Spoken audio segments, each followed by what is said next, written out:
ಇನ್ನೂ ಕರೆದು ಮಾಡ್ತೀನಿ ಮಾತಾಡ್ತೀನಿ ಅಂದ್ಬಿಟ್ಟು ಈ ತಿಂಗಳು ಹೆಣ್ಣಲ್ಲಿ ಏನೋ ಒಂದು ಆಶ್ವಾಸನೆ ಕೊಟ್ಟಿದ್ದಾರೆ. ಅದು ದಯವೇಚ್ಛೆ. ಆಮೇಲೆ ಅವರೇನು ಹೇಳಿದ್ರು, ಇಲ್ಲಿ ಎಲ್ಲ ಬಂದು ನೀವು ಈ ಸ್ಥಾಪನೆ ಆಗಿದ್ದಕ್ಕೆ ಏನಾದರೂ ಒಂದು ಪ್ರೋಗ್ರಾಮ್ ಇಟ್ಕೊಂಡು ಅರೇಂಜ್ ಮಾಡಿ ನಮಗೆಲ್ಲ ತಿಳಿಸಿ ಒಂದು ಇದನ್ನು ಕಳಿಸಿದ್ರು. ನಾವು ಇಲ್ಲಿ ಸೇವಾಶ್ರಮ ಬಂದು ಅವ್ರಗಳಿಗೆ ಏನೋ ನಮ್ಮ ಕೈಲಾದದ್ದು ನಾನು ಮಾಡಿ ವ್ಯವಸ್ಥೆ ಮಾಡಿ ನಿಮ್ಗೆ ಹೀಗಾಗಿ ಅವರು ಈಗ ನಾವು ಎಷ್ಟು ಶ್ರಮ ಪಟ್ಟಿದ್ದೀವಿ ಅವ್ರದ್ದು ಹೇಳಿ ಸ್ವಲ್ಪ ಆಗೈತೆ ಅಂದ್ರು. ಅದು ಎಲ್ರಿಗೂ ಇಲ್ಲಿ ಬಂದಿರೋದಂತೂ ಗೊತ್ತಿದೆ ಅವ್ರು ಶ್ರಮ ಪಡ್ತಾ ಇರೋದು. ಬರದೇ ಇರೋರಿಗೆ ಪಾಪ ಅವ್ರಿಗೆ ಗೊತ್ತಿರುತ್ತೋ ಏನೋ ನಮಗೆ ಗೊತ್ತಿಲ್ಲ. ಪಾಪ ಅವರು ನೈಟ್ ಟ್ರಾವೆಲ್ ಮಾಡೋದು 9 ವರ್ಷದಿಂದ ಸತತವಾಗಿ ಅವ್ರನ್ನ ಅಶೋಕ್ ರಾವತ್ ಅವರ ಬಳಗ ಎಲ್ಲ ಡೆಲ್ಲಿ ಅಲ್ಲಂತೆ ಈಗ ಸ್ಟೇಟಲ್ಲಿ ಈಗ ಸ್ಟೇಟ್ಗೂ ಹೋಯ್ತವ್ರೆ, ಕಲ್ಕತ್ತಾಗೂ ಹೋಯ್ತಾ ಇದ್ದಾರೆ ನಮ್ಮ ಇವರೆಲ್ಲ.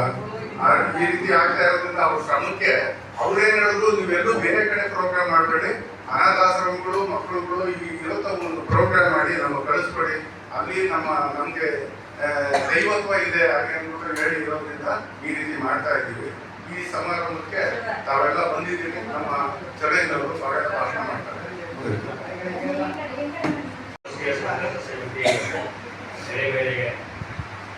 ಈ ಮಂಡ್ಯ ಜಿಲ್ಲಾ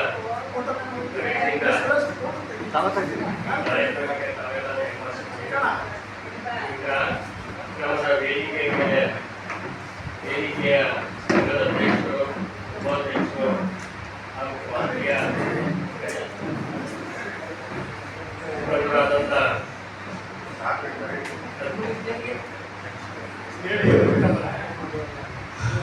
ಸಂಘದ ಅಧ್ಯಕ್ಷರಾದಂಥ ರಾಮೇಗೌಡರು ವೇದಿಕೆ ಮೇಲೆ ಬರಬೇಕು. ಉಪಾಧ್ಯಕ್ಷರು ಮಹಾದೇವು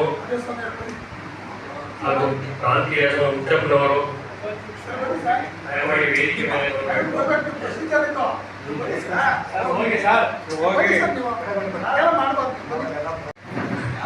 ಖಜಾಂಚಿ ಚಳವಳಿ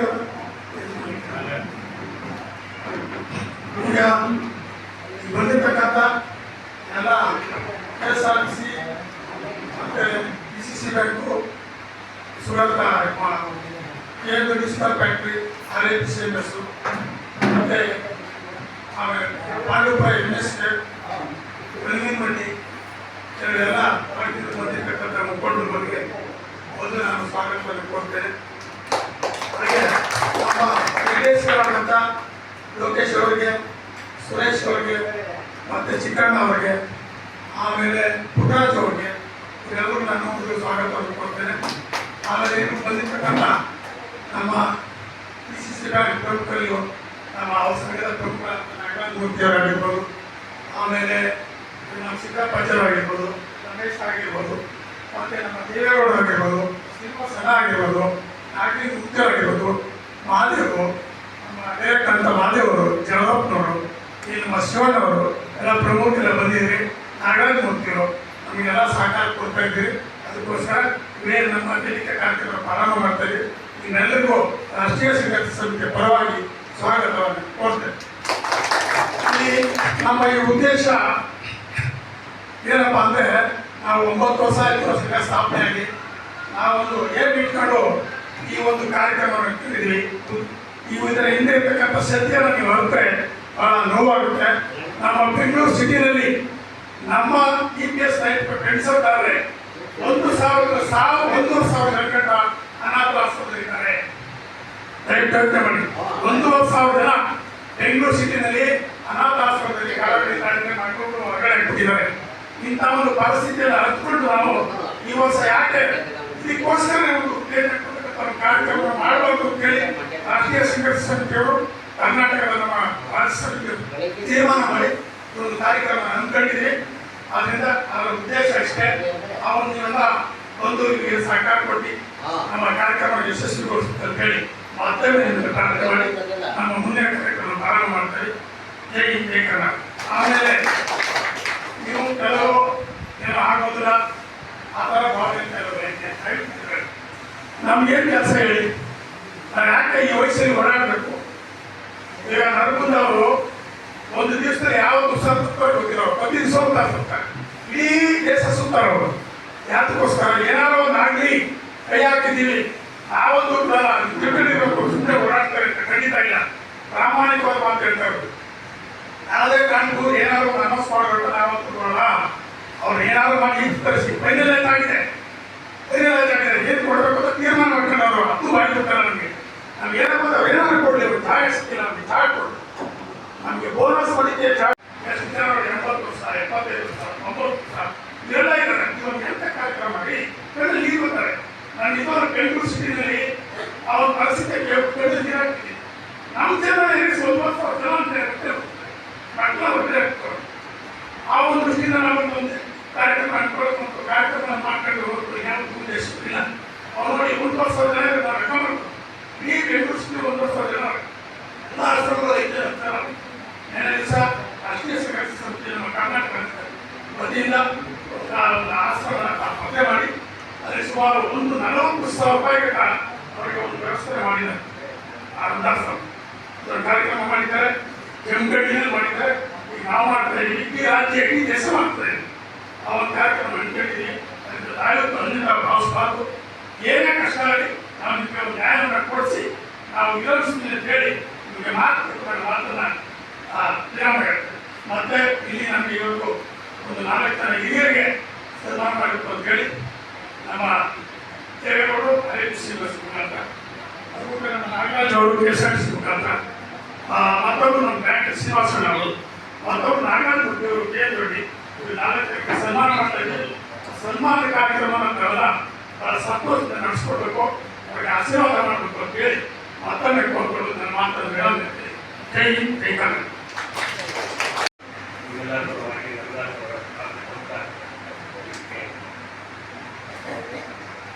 ವಿಶ್ರಾಂತ ನೌಕರರಿಗೆ ನಮ್ಮೆಲ್ಲರ ಸಹಕಾರ ಇವತ್ತು ಈ ಕೊಠಡಿ ತುಂಬಾ ಬಹಳ ಆಗ್ತಾ ಇದೆ. ಹಾಗೂ ನಾವು ಇಲ್ಲಿ ನಡೆಯೋದು ಅಲ್ಲಿ ನಮ್ಮಗೋಸ್ಕರ ಹೋರಾಟ ಮಾಡ್ತಾ ಇರ್ತಕ್ಕಂಥದ್ದು ಹಿರಿಯ ಜೀವಗಳಿಗೆ ನಾವು ಸಹಕಾರ ಕೊಟ್ಟಂಗೆ.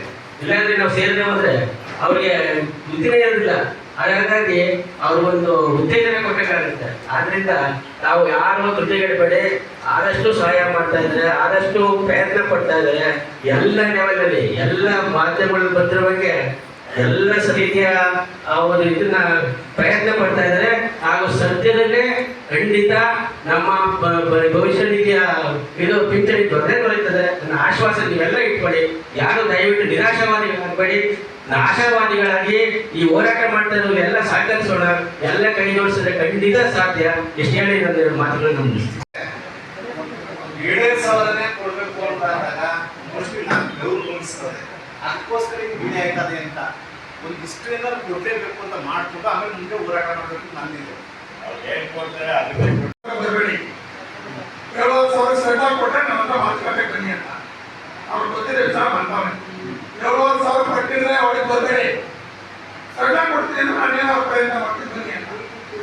ಈಗ ಅವ್ರಿಗೆ ಪೂರ್ಣವಾದ ಸ್ವಾತಂತ್ರ್ಯ ಕೊಟ್ಟು ಅವ್ರಿಗೆ ನಂಬಿಕೆ ಇತ್ತು. ನಾವು 70,000 ಈ ಅದನ್ನ ಹೇಳ್ಬೇಡಿ, ನಾನು ಮುಂದೊಂದು ದಿವಸ ಪ್ರೊಸೀಜರ್ ಮಾಡ್ತೀವಿ. ಈಗ ಮೆಡಿಕಲ್ಲು ಏನೋ ಒಂದು ಮಾಡಿ ಅವ್ರು ಮಾತ್ರ ಹೇಳೋದು ಹೇಳಿ. ಈಗ PF 3,000 ಕೊಡಿಗೆ ಗೌರ್ಮೆಂಟ್ ಕಮಿಟ್ ಆಗಿದ್ದಾರೆ. 3,000 ಅವ್ರ ಕಡೆಯಿಂದ ಸರ್ಕಾರಕ್ಕೆ ವರದಿ ಹೋಗಿದೆ, ಲೆಟರ್ ಕೊಟ್ಟಿದ್ದಾರೆ. ನಮ್ಮ ಕಡೆಯಿಂದ 3,000 ಪೆನ್ಷನ್ ಕೊಡ್ತೀವಿ ಅಂತ ಅವ್ರು ವರದಿ ಕೊಡ್ತಾರೆ. ಅವ್ರ ಆಧಾರದ ಮೇಲೆ ಅದನ್ನು ಸೇರಿಸಿ ಕೊಡುವಂತ ಯಾವ ಮನ್ಸಿಗೆ ಮಾಡಿ ಅವರು ಮಾತು ಕೊಟ್ಟಿದ್ರು. ನಿಮ್ಮ PF ಏನು ಕೊಡ್ತಾರೆ ನೋಡೋಣಪ್ಪ, ಅವ್ರ ದುಡ್ಡು ಎಲ್ಲಿದೆ ಪತ್ತೆ ಮಾಡಿಸ್ತೀನಿ, ಅವ್ರ ಆಡಿಟ್ ಮಾಡಿಸ್ತೀನಿ. ಆಡಿಟ್ ಮಾಡಾದ್ಮೇಲೆ ಅವ್ರು ಏನು ಫೈನಲೈಸ್ ಮಾಡ್ತಾರೆ ಅದಾದ್ಮೇಲೆ ನಾವು ನಿರ್ಧಾರ ತಗೊಳ್ತೀವಿ ಅಂತ ಹೇಳಿ ಅಡ್ವರ್ಟೈಸ್ ಆಗಿ ಹೋಗಿದೆ. ಅದೆಲ್ಲ ತಮಗೆ ಪೇಪರ್ನಲ್ಲಿ ಇದು ಮಾಡಿದ್ದಾರೆ. ಬಟ್ ಇದನ್ನ ಏನಂದ್ರೆ ನಮ್ಮ ಪ್ರಕಾರ ಇವ್ರು ಹೇಳೋದು ಸುರೇಶ್ ಅವರು, ನೀವು ಎಷ್ಟು ಕೊಡ್ತೀರಾ ಫಸ್ಟು ಅಷ್ಟಕ್ಕೆ ಒಪ್ಕೊಂಡ್ಬಿಡಿ, ಯಾವುದೇ ಇದನ್ನ ಮಾಡಬಾರ್ದು ಅನ್ನೋದು ಒಂದು ವಿಷಯ ಹೇಳಿದ್ರು. ಈಗ ಉಚ್ಚಪ್ಪನವರು ಈ ಕಲ್ತೆ ತಗೊಳ್ತಾ ಇದ್ದಾರೆ. ಅಲ್ಲೊಂದು ಮೀಟಿಂಗ್ ಇದೆ, ಅಲ್ಲೊಂದು ಈ ತಿಂಗಳೊಳಗೆ ಎಲ್ಲ ಮುಗಿತದೆ. ಆ ಇದರಲ್ಲಿ ನಾನು ಉಚ್ಚಪ್ಪನವ್ರಿಗೂ ಇಷ್ಟ ಹೇಳೋದು, ಈಗ ಎಷ್ಟು ಕೊಡ್ತೀವಿ ಫಸ್ಟು ಅಷ್ಟು ಮಾಡಿ, ನನಗೆ ಅಪನಂಬಿಕೆ ಬಂದು ಹೋಗೋದೇ ನಮ್ಮೇಲೆ ಅಂತ ಸ್ವಲ್ಪ ಮಾಡಿ ಆ ಅಮೌಂಟ್ಗೆ ನೀವು ಗುರುತು ಮಾಡಿ ಏನ್ಬಿಟ್ಟು ಹೇಳಿ ಅವ್ರಿಗೆ ಮಾಡಿ. ಕಂಡೀಷನ್ ಒಳಪಟ್ಟು ನಮ್ಮ ಮೀಟಿಂಗ್ಗೆ ಕೊಡಿರಲ್ಲ. ಸರ್ಲಾಪುರದ ಮಹಾರಾಜರ ಮಗ ಹಿಡ್ಕೊಂಡು ನಿರ್ಮಲಾ ಸೀತಾರಾಮನ್ ಹತ್ರ ಹೋಗಿ ಅವ್ರ ಕಂಡೀಷನ್ಗೆ ನಾವು ಒಳಪಟ್ಟು ಪೇಪರ್ ಬರ್ಕೊಟ್ಟಿದ್ವಿ. ನಾವು 7:30ಗೆ ಟಿಕಾಣ ಆಗಲ್ಲ, ನೀವೇನು ಕೊಡ್ತೀರಾ ಕೊಡಿ. ಈಗ ನೀವು ಕೊಟ್ಟದಕ್ಕೆ ನಾವು ಸ್ವೀಕಾರ ಮಾಡ್ತೀವಿ. ನಮ್ಮ ಜನ ಸಾಯ್ತಾ ಇದ್ದಾರೆ. ಒಂದು ದಿವಸಕ್ಕೆ 200ರಿಂದ 300 ಜನ ದೇಶದಲ್ಲಿ ನಮಗೆ ಫೋಟೋಗಳು ಬರ್ತಾರೆ ಇಡೀ ದೇಶದಲ್ಲಿ ಅಂತ. ಈಗ ಮೊನ್ನೆ ನಮ್ಮದು 7 ಬಂದಿದೆ, ಶಿವಣ್ಣ ನೋಡಿರ್ಬೇಕು. 2-3 ಜನ ಸುತ್ತೋರೆ ಈ ಥರ ಎಲ್ಲ ಪರಿಸ್ಥಿತಿ ನಾವು ವಿವರಣೆ ಕೊಟ್ಟಿದ್ದೇವೆ. ಯಾರೂ ನಾವು ಇಷ್ಟೇ ಕೊಡಿ ಅಂತ ಕಂಡೀಷನ್ ಮಾಡಿಲ್ಲ. ಈಗ ಅದೇ 1 ವರ್ಷದಿಂದ ನಾವು ಕಂಡೀಷನ್ ಕೊಟ್ಟಿದ್ದೀವಿ. ನಮಗೆ ಮೆಡಿಕಲ್ಲು ಏನೋ ನಾವು ಕೊಡ್ತೀವಿ ಸ್ವೀಕಾರ ಮಾಡಿ ಅದಕ್ಕೆ ಕಾಣಿ ಆಗಿದ್ದೀವಿ.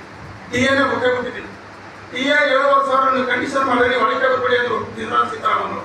ಆ ಒಂದು ದೃಷ್ಟಿಯಿಂದ ನಾವು ರಾಷ್ಟ್ರೀಯ ಸಂಘರ್ಷ ಸಮಿತಿ ಅಧ್ಯಕ್ಷರಿಗೆ ಕಂಡೀಷನ್ ಮಾಡಿ ನೀವು ದಯವಿಟ್ಟು ಏನು ಕೊಡ್ತಾರೆ ಅದಕ್ಕೆ ಸ್ವೀಕಾರ ಮಾಡೋಣ. ಮುಂದೆ ಖಾಲಿ ಇದೆ, ನಮ್ಗೆ ಜಾಗ ಸಿಕ್ಕಾದ್ಮೇಲೆ ಏನು ಬೇಕು ಹೋರಾಟ ಮಾಡೋಣ.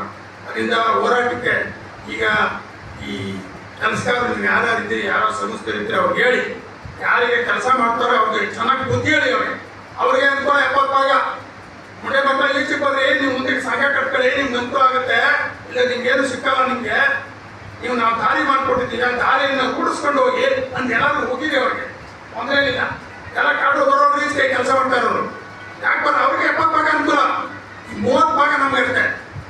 ಈಗ ಹೈಯರ್ ಪೆನ್ಷನ್ 2027ರಲ್ಲಿ ಕಂಟೆಂಟ್ ಕೊಟ್ಟಾಯ್ತು, ಕೊಟ್ಬಿಟ್ರೆ ಸರ್ಕಾರದವರು 4 ವರ್ಷ ಆಯ್ತು ಕೊಡಲಿಲ್ಲ. ಯಾರು ಕೊಡೋಂಗೆ ಮಾಡ್ತಾರೋ ರಾಷ್ಟ್ರೀಯ ಸಂಘರ್ಷ ಸಮಿತಿಯವರು ಹೋಗಿ ಗಲಾಟೆ ಮಾಡಿ ಫೈನಾನ್ಸ್ ಮಿನಿಸ್ಟರ್ ಹತ್ರ, ಲೇಬರ್ ಮಿನಿಸ್ಟರ್ ಹತ್ರ ಗಲಾಟೆ ಮಾಡಿ ನೀವು ಹೈಯರ್ ಪೆನ್ಷನ್ ಕೊಟ್ಟೆ ಇಂಪ್ಲಿಮೆಂಟ್ ಮಾಡಿ. ಯಾಕೆ ಮಾಡ್ತಾರೆ? ಕಂಟೆಂಟ್ ಆಫ್ ಕೋರ್ಟ್ ಆಗಿರೋದು. ಬೇರೆ ಪಾರ್ಟಿ ಕಂಟೆಂಟ್ ಆಫ್ ಕೋರ್ಟ್ ಆದರೆ ಇಮಿಡಿಯೇಟ್ ಆಗಿ ಅರೆಸ್ಟ್ ಮಾಡ್ತೀರಿ. ನೀವು ಮಾಡಿ ಕಮಿಷನರ್ ಅರೆಸ್ಟ್ ಮಾಡಿ, ಇಲ್ಲಾಂದ್ರೆ ಇಂಪ್ರೂವ್ಮೆಂಟ್ ಮಾಡಿ ಅಂದರೆ ಅವ್ರು ಏನಾದ್ರು ಸಬೂಬ್ ಹೇಳಿದ್ರು, ಅವ್ರು ಕೊಟ್ಟಿರ್ತಕ್ಕಂಥ ಫಾರಮ್ಗಳು ಸರಿ ಇಲ್ಲ, ಸರಿ ಮಾಡ್ರಿ. ಯಾಕೆ ನಿಮ್ಮ ಹತ್ರನೇ ರೆಕಾರ್ಡ್ ಇದೆ? ಯಾಕೆ ರೆಕಾರ್ಡ್ ಇಲ್ಲ ನಿಮ್ಮ ಹತ್ರ? ಅವ್ರ ರೆಕಾರ್ಡ್ ಯಾಕೆ ಹೇಳ್ತೀರಾ ನೀವು? ನಿಮ್ಮ ಹತ್ರ ರೆಕಾರ್ಡ್ ಇದೆ, ನೀವು ಸರ್ ಮಾಡಿ ದಯವಿಟ್ಟು ಇದನ್ನು ಬೇಗ ಇಂಪ್ರೂವ್ಮೆಂಟ್ ಮಾಡಿ ಅಂತ ದೃಷ್ಟಿಗೆ ಹೋದ ನಮ್ಮ 6 ತಿಂಗಳಿಂದ ಎಲ್ಲರಿಗೂ ಕೆಲವರಿಗೆಲ್ಲ ಸಾಲ ಆಗಿ ಅದ್ರ ಜೊತೆಗೆ ಸಾಕಾರ ಮಾಡಿ ಅಂತ ರಂಗಗೌಡರಿಗೆ ಹೇಳ್ತೀನಿ. ನೋಡಿ ನಾಗರಾಜ್ ಅವರು